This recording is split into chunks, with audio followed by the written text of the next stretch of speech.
Hi, I'm Ryan Hawkins with Newmind Group, and we're going to take a look at the Acer C720p touchscreen Chromebook today.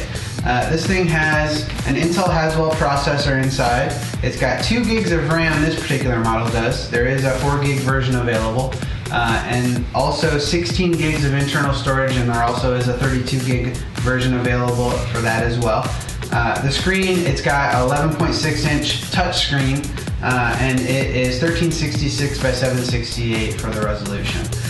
So the big thing on this device is definitely going to be the touch screen, and this is going to be the first Chromebook that's available that's relatively affordable, aside from the Chromebook Pixel from Google, that you can actually use with a touch screen. So it's got the touch screen on it to touch around and log in and do whatever you need to do with that. The build quality on this is actually pretty nice. We had seen some issues on the C710, which is the previous model that Acer put out, but these actually seem really nice. These C720s seem like they've really kind of stepped their game up as far as the build quality. The cons on this that we've seen, really the biggest thing is just this particular model is 2 gigs of RAM, and we've seen a couple things where it'll slow down every once in a while.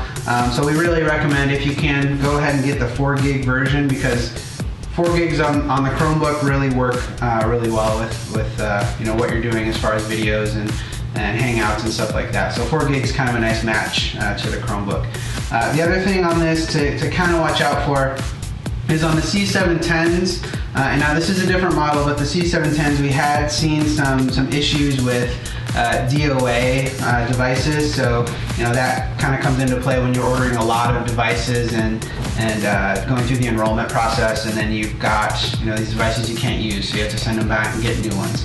We haven't seen as much issues with the C710, so that's good, but just something to be aware of. The thing about performance on this, again, we've used it in-house. We've done Hangouts and video editing all at the same time. Haven't really seen any issues, but again, that 2 gigabytes of RAM is really going to be the main limitation on this device. So that's the Chromebook C720p by Acer with the touchscreen on the LCD.